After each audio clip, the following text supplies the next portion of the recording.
ada orang yang kemudian di luar ini kemudian mendapatkan cerita ini? Penyair banyak. Penyair banyak sekali ya. Seperti saya punya, tapi ini sensitif ya. Kenapa saya punya langgar gitu? Padahal saya kan bukan orang yang rajin beribadat kira-kira gitu. Lah saya kan selengean pada waktu itu.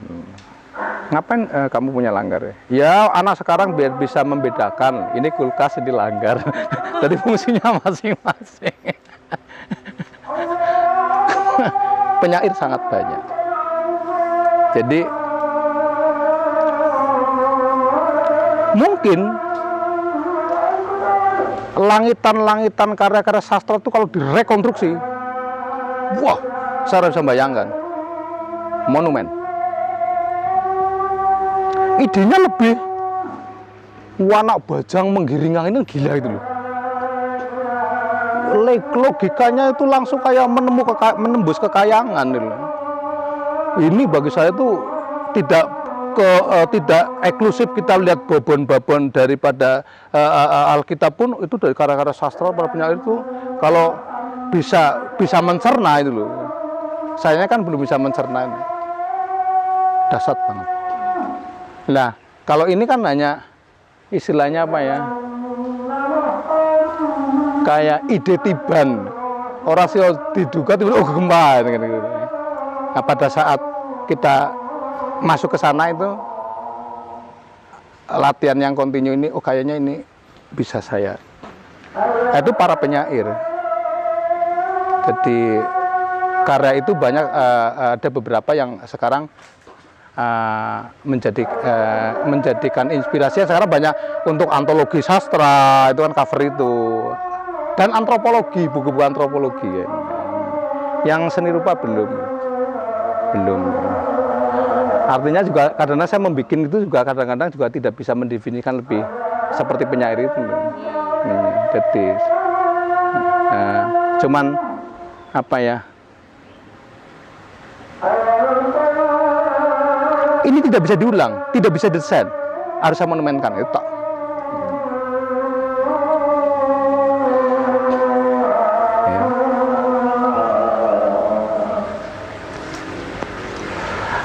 Walaupun ada karya tsunami waktu yang di Arjok Bromo itu kan, ya itu sebenarnya yang bisa dicangking lagi.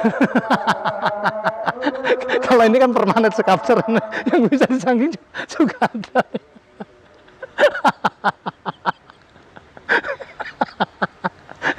Tapi kalau respon spontannya itu, kan saya nggak membayangkan bahwa terus terjadi sesuatu meskipun itu judulnya ide Tuban gitu. Langsung terbayang bahwa wah ini bisa dibikin sesuatu. Kalau gimana sih Pak Nasir menginternalisasi peristiwa seperti itu sampai akhirnya memutuskan membuat sesuatu? Spontan deh. Oh itu spontan? Iya, tapi ya walaupun sedikit-sedikit itu setiap hari masih tidak jauh cara berpikirnya. Mbok mau tidur ya kalau mikir-mikir, duh naik ukuran segini piro ya enggak, artinya tadi masih dalam konteks kalau bisa ya tidak jauh, momennya riadoh kita, peribadatan kita masih ada asupan nafsan kesenian lah kira-kira begitu loh. Jadi enggak kaget sih kalau ada sesuatu ya ini akan jatuhnya di seni lagi kan. Iya. Karena seni rupa jadi rupa karya kan kira-kira begitu. Tergambar sebegitu rupa kan kira-kira. Tapi asupannya di situ. Ini juga pernah saya tanyakan ke Tohari, kalau saya dekat dengan Tohari, dengan Sobari, dengan Mustafa Bisri, dengan Romo Sindu, Romo Banan. Ya mereka udah mempunyai satu cakrawala yang aku nggak bisa membayangkan kan, luasnya gitu loh. Ya, kalau dia pernah katakan bahwa orang-orang yang sedang melakukan satu ritual yang akan mendapatkan apa namanya malam Lailatul Qadar saja dia mendivisi tanggalnya dan sebagainya. Tapi ada orang yang tidur mendapatkan ya. Dia cara memberikan retorika kan luar biasa. Loh kok bisa aku bilang gitu. Iya bang, pikirannya ada di sana terus kok. Mau tidur pun dia akan memikirkan bagaimana nanti yang namanya ke orang-orang yang tuli ini sahabatnya siapa, yang buta ini siapa yang memberi makan ya. Mereka pantas mendapatkan sesuatu yang pencerahan dari Tuhan kan kira-kira begitu loh. Lah kita kini kan memang sudah sudah kayak bukan ditakdirkan ya, diberi satu kebiasaan tadi tentang kesenian. Ya kalau bisa ya pikirannya tidak terlalu jauh di sana. Jadi ketika terjadi sesuatu sih jatuhnya di seni lagi. Jatuhnya di seni ya. Itu sebenarnya itu kesadaran itu terbentuk karena sekian lama mengerjakan, karena ya itu tadi, karena istiqomah itu tadi, atau memang gimana sih? Ya latihan istiqomah. Latihan istiqomah artinya cintanya itu bener itu. Jadi cintanya itu bener, bahwa akhirnya kesadaran cinta bener ya. Nek kon belajar matematika kok orang cinta ini, gambar kok seneng ya gitu kan. Nono pelajaran nembang petangnya loro gitu. Kira-kira gitu.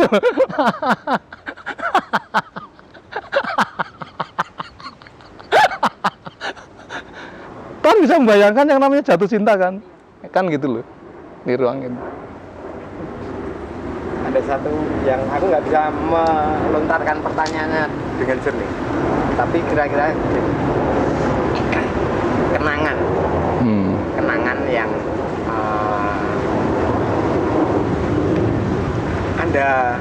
kenangan yang kemudian Anda rekatkan di dalam lingkungan Anda berkarya, sekaligus baik itu secara spiritual, mentalitas, dan juga secara material ya.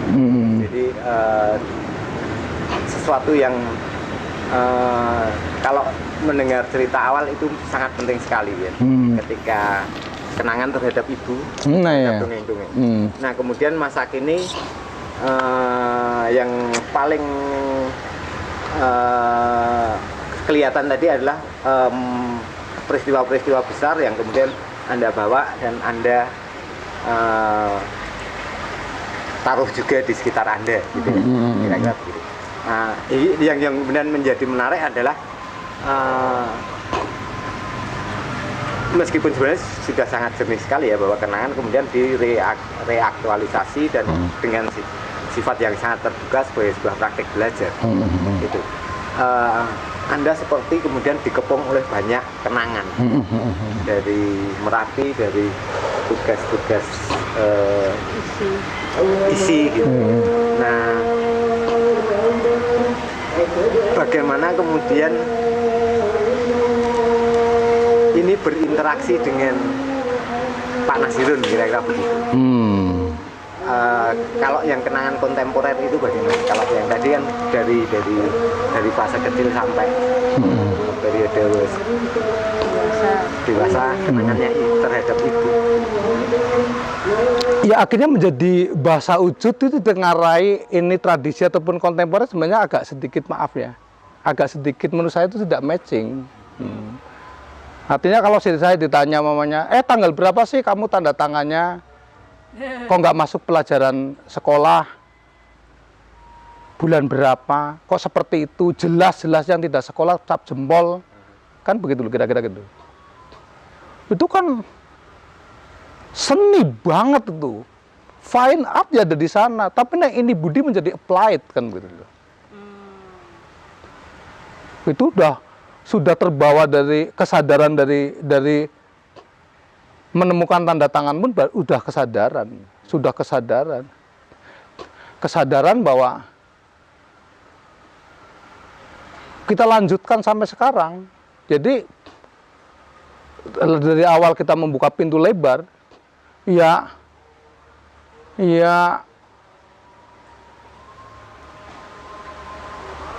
nggak ada sekat sama sekali. Jadi saya melakukan menggambarkan lafal Tuhan yang dari debu itu, menyikapi itu sangat kontemporer menurut saya. Saya merespon kartu undangan pameran seni rupa kontemporer, tandanya tak respon, itu sangat kontemporer. Tapi tanda tangan saya ada di sana. Tanda tangan saya ada di sana, identitas saya ada di sana. Jadi merdeka tanpa batas sebenarnya. Jadi ketika saya membuat taman, membuat rumah, merespon itu juga bukan niat membuat taman. sama berkaryanya ini, cuman medianya yang berbeda, gitu loh, sama.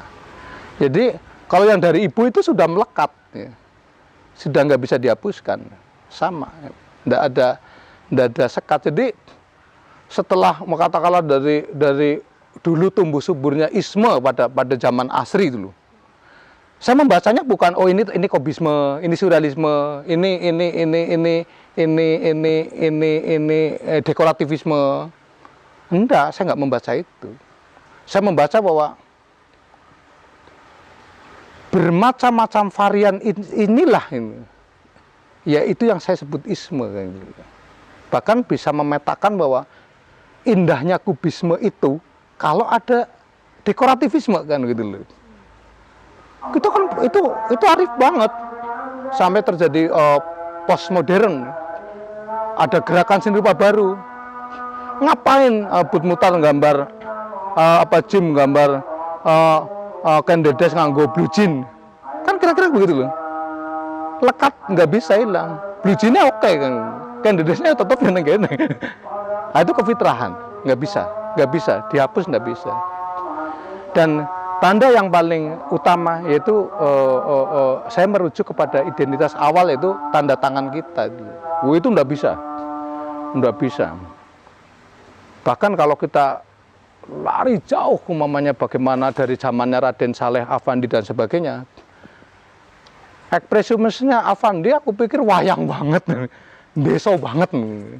Ya memang objek-objeknya yang mengcas Affandi banyak sekali, ataupun karton.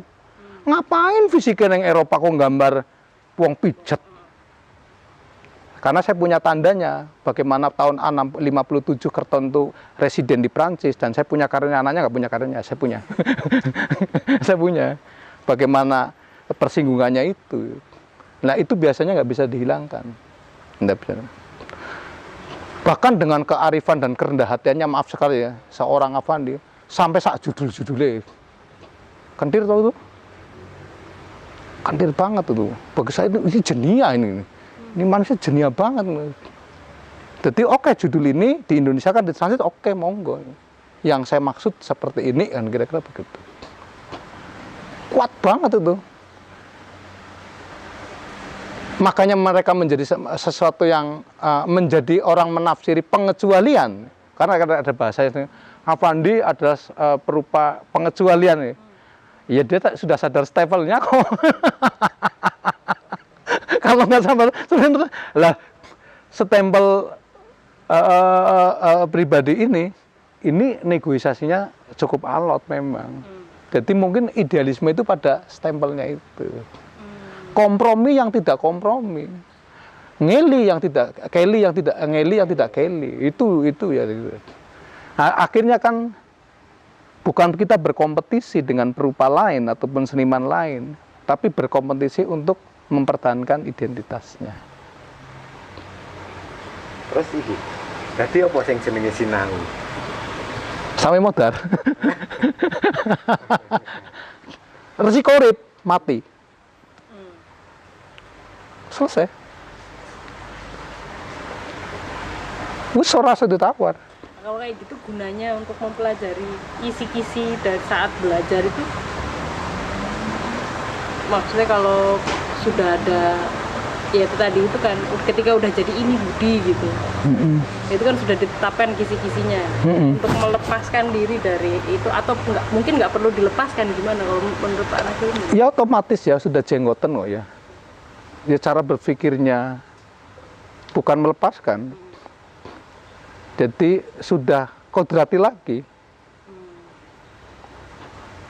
Mungkin kalau kita melihat isaroh wajikir, tanda-tanda yang kuasa, ora iso digunting untuk dadi kupu, ora iso. Kowe kudu lewat kepompong, loro ya karepmu kan gitu loh. Kira-kira begitu loh. Perkara nanti kamu menjadi cara mewarnai kanvas, para kamu mewarnai bulu-bulumu menjadi indah mempesona ya. Tapi tetap kamu lahir dari kepompong. Oh jangan. Biar kamu cepat terbang tak guntingnya.